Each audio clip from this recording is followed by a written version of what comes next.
For so long, I searched for happiness outside of myself. I thought it was a destination I could arrive at if I just found the right person, the right job, or the right place.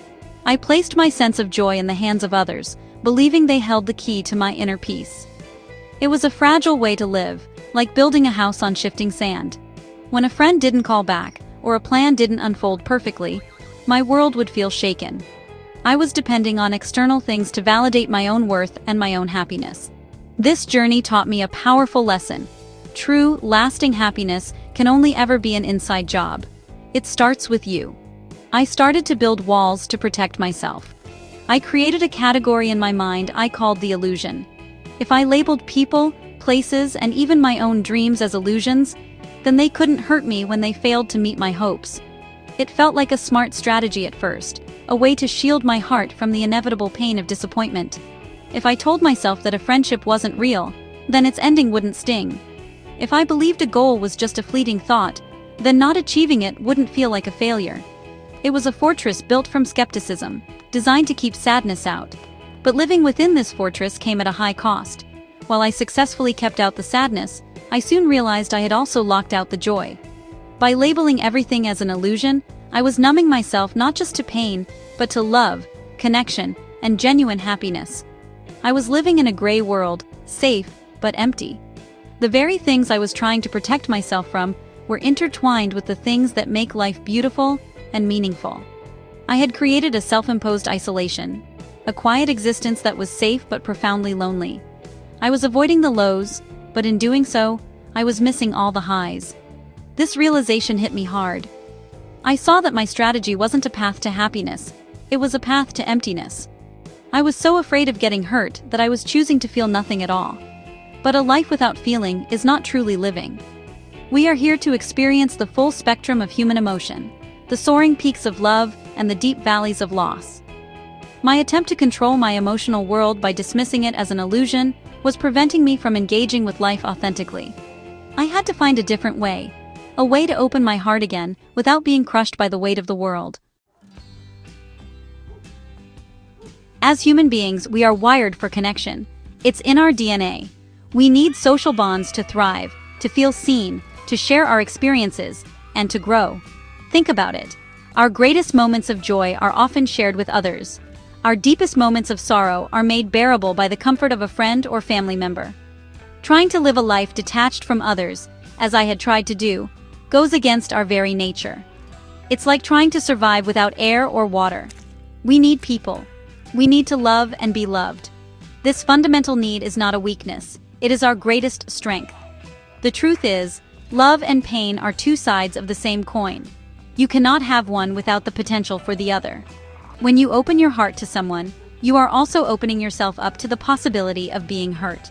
It's a beautiful, terrifying vulnerability. To love fully is to accept that risk. Trying to experience love without any chance of pain is like wanting a rose without its thorns. The thorns are part of what makes the rose what it is. They remind us that something so beautiful must be handled with care, with presence, and with respect. My experiment with detachment taught me this lesson intimately. In my effort to avoid the pain of disappointment, I was also avoiding the profound beauty of connection. I was missing out on the laughter that makes your stomach hurt, the deep conversations that stretch late into the night, and the simple comfort of knowing someone truly understands you. I was trading authentic connection for a false sense of security. I realized that a life without the risk of pain is also a life without the reward of love. That was a trade I was no longer willing to make. So I had to ask myself a different question. If the problem wasn't connection itself, then what was the real source of my unhappiness in relationships? It wasn't the people or the situations. It wasn't love itself that was causing the pain. The pain was coming from a different place, a place deep inside me. It was something I was creating, often without even realizing it. The problem wasn't what others were doing. It was what I was expecting them to do. That was the breakthrough. The source of my suffering wasn't the world, but my expectations of it. Expectations are the invisible rules we create for how other people should behave, and how our lives should unfold. They are quiet, subtle, and often built over years of experience, cultural conditioning, and personal desires.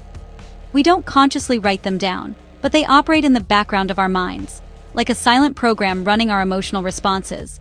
We expect our partner to know what we're thinking. We expect our friends to always be available. We expect our careers to follow a perfect upward trajectory. These expectations become the blueprint for our happiness, and when reality doesn't match the blueprint, we feel let down. Think about a time you felt disappointed by someone. Was it their action that truly hurt you, or was it the gap between their action and what you had hoped they would do? The real source of the sting is almost always that gap. Disappointment is the child of expectation. We build up these elaborate scenarios in our heads, these perfect versions of people and events. Then, when the real, imperfect, and beautifully messy human being shows up, we feel a sense of loss. Not for what is, but for what we imagined. We are mourning the loss of a story we wrote ourselves. These expectations are heavy burdens, both for us and for the people we place them on. For us, they create a constant state of evaluation and judgment. We are always measuring reality against our internal checklist, which is an exhausting way to live. For others, our unspoken expectations create an impossible standard they can never meet, because they don't even know the rules of the game they are playing. It puts an immense pressure on our relationships, turning them from a space of acceptance into a space of performance. We are asking people not to be themselves, but to be the version of themselves that we created in our minds. I began to see this pattern everywhere in my life. The frustration I felt when a friend canceled plans was not just about the canceled plans. It was about my expectation that they should prioritize our time together in the same way I did. The sadness I felt in a past relationship was fueled by my expectation of how love should look and feel, based on movies and stories. I was constantly setting myself and others up for failure. The real problem wasn't them. The problem was the invisible script I had written and handed to them without their knowledge. The solution I discovered was not to stop loving or to stop connecting. The solution was to let go of my expectations. This doesn't mean having low standards or letting people treat you poorly. It means releasing the rigid script of how things should be and embracing them as they are. It means allowing people to be their authentic, imperfect selves without placing the burden of your happiness on their shoulders. When I started practicing this, a profound shift occurred. I felt lighter, freer. The constant cycle of hope and disappointment began to dissolve. Letting go of expectations allowed me to love people more purely. My love was no longer conditional on them meeting my needs in a specific way. I could appreciate them for who they were, not for who I wanted them to be. When a friend did something kind, it felt like a beautiful gift, not a fulfilled obligation. When someone made a mistake, I could approach it with more compassion and understanding, because I wasn't holding them to an impossible standard of perfection.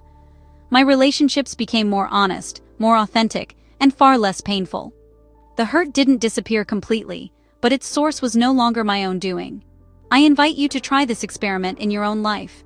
Think of one person or one situation where you hold strong expectations.